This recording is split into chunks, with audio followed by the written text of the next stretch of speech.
धर्मराज युधिष्ठिर बोले, हे जनार्दन, आपने फाल्गुन के कृष्ण पक्ष की विजया एकादशी का सुंदर वर्णन करते हुए सुनाया। अब आप फाल्गुन मास के शुक्ल पक्ष की एकादशी का क्या नाम है तथा इसकी क्या विधि है, कृपा करके आप मुझे बताइए। श्री कृष्ण बोले, हे राजन, फाल्गुन मास के शुक्ल पक्ष की एकादशी का नाम आमलकी एकादशी है। इस व्रत के करने से समस्त पाप नष्ट हो जाते हैं तथा इसके प्रभाव से 1000 गौदान करने का फल प्राप्त होता है। इस व्रत को करने से समस्त पाप नष्ट हो जाते हैं। हे राजन, अब मैं आपको महर्षि वशिष्ठ जी द्वारा राजा मंधाता को सुनाई पौराणिक कथा के बारे में बताता हूँ। आप इसे ध्यान पूर्वक सुनिए। राजा मंधाता बोले कि हे वशिष्ठ जी, यदि आप मुझ पर कृपा करें तो किसी ऐसे व्रत की कथा कहिए जिससे मेरा कल्याण हो।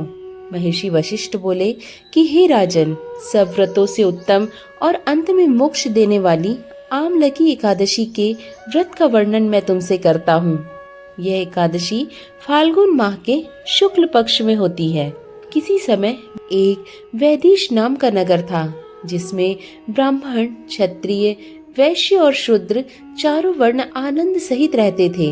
उस नगर में सदैव वेद ध्वनि गूंजा करती थी तथा पाप, दुराचारी और नास्तिक उस नगर में कोई नहीं था।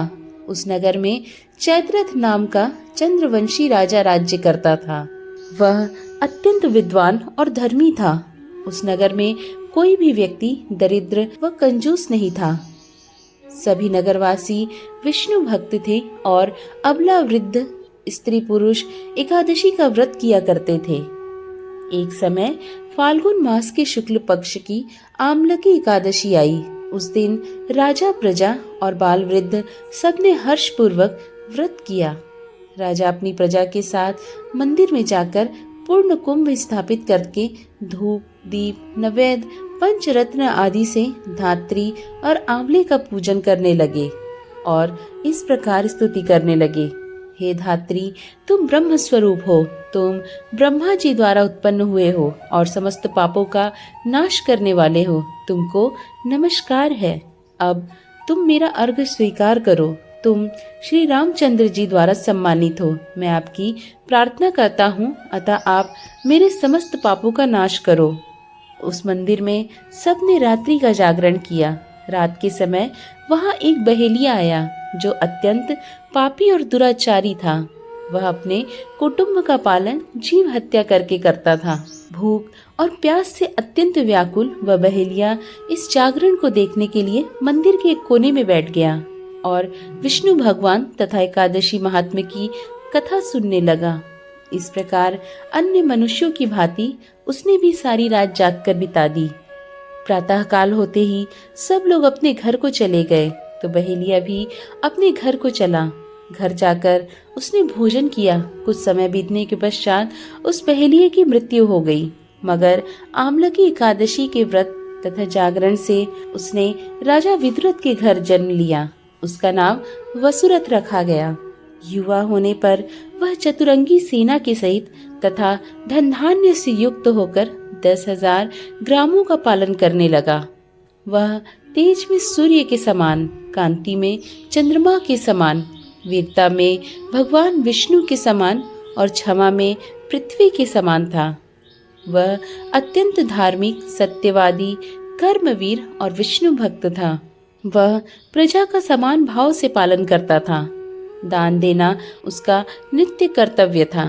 एक दिन राजा शिकार खेलने के लिए गया। दैवयोग से वह मार्ग भूल गया और दिशा ज्ञान न होने के कारण उसी वन में एक वृक्ष के नीचे सो गया। थोड़ी देर बाद पहाड़ी मल्लेच वहां पर आ गए और राजा को अकेला देखकर मारू मारू शब्द करते हुए राजा की ओर दौड़े। मल्लेच कहने लगे कि इसी दुष्ट राजा ने हमारे माता पिता, पुत्र पौत्र आदि अनेक संबंधियों को मारा है तथा देश से निकाल दिया, अतः इसको अवश्य मारना चाहिए। ऐसा कहकर वे मल्लेच उस राजा को मारने के लिए दौड़े और अनेक प्रकार के अस्त्र शस्त्र उसके ऊपर फेंके।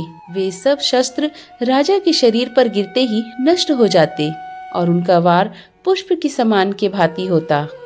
अब उन मल्लेच्छों के शस्त्र उल्टा उन्हीं पर प्रहार करने लगे, जिससे वे मूर्छित होकर गिरने लगे। उसी समय राजा के शरीर से एक दिव्य स्त्री उत्पन्न हुई। वह स्त्री अत्यंत सुंदर होते हुए भी उसकी भ्रुकुटी टेढ़ी थी। उसकी आंखों से लाल लाल अग्नि निकल रही थी, जिससे वह दूसरे काल की समान प्रतीत होती। वह स्त्री मल्लेच्छों को मारने दौड़ी और थोड़ी ही देर में उसने सब मल्लेच्छों को काल के गाल में पहुंचा दिया। जब राजा सोकर उठा तो उसने मल्लेच्छों को मरा हुआ देखकर कहा कि इन शत्रुओं को किसने मारा है? इस वन में मेरा कौन हितैषी रहता है? वह ऐसा विचार कर ही रहा था कि आकाशवाणी हुई, हे राजा, इस संसार में विष्णु भगवान के अतिरिक्त कौन तेरी सहायता कर सकता है? इस आकाशवाणी को सुनकर राजा अपने राज्य में आ गया और सुखपूर्वक राज्य करने लगा। महर्षि वशिष्ठ बोले कि हे राजन, यह आम्लकी एकादशी के व्रत का प्रभाव था। जो मनुष्य इस आम्लकी एकादशी का व्रत करता है वह प्रत्येक कार्य में सफल होता है और अंत में विष्णु लोक को जाता है। आम्लकी एकादशी को ब्रज में रंग भरनी एकादशी, श्रीनाथ द्वार में कुंज एकादशी तथा खाटू नगरी में खाटू एकादशी भी कहा जाता है। इस एकादशी में आंवले के पेड़ की पूजा की जाती है। ऐसा माना जाता है कि ब्रह्मा जी की उत्पत्ति विष्णु जी की नाभि से हुई है। एक बार ब्रह्मा जी ने परब्रह्म की तपस्या कर स्वयं को जानने का प्रयास किया। तपस्या से प्रसन्न होकर भगवान विष्णु ने ब्रह्मा जी को दर्शन दिए। उन्हें देखते ही ब्रह्मा जी की आंखों से अश्रु की धारा बहने लगी। ब्रह्मा जी के आंसू जब विष्णु जी के चरणों पर गिरे तो वह आंसू आंवले के पेड़ में बदल गए।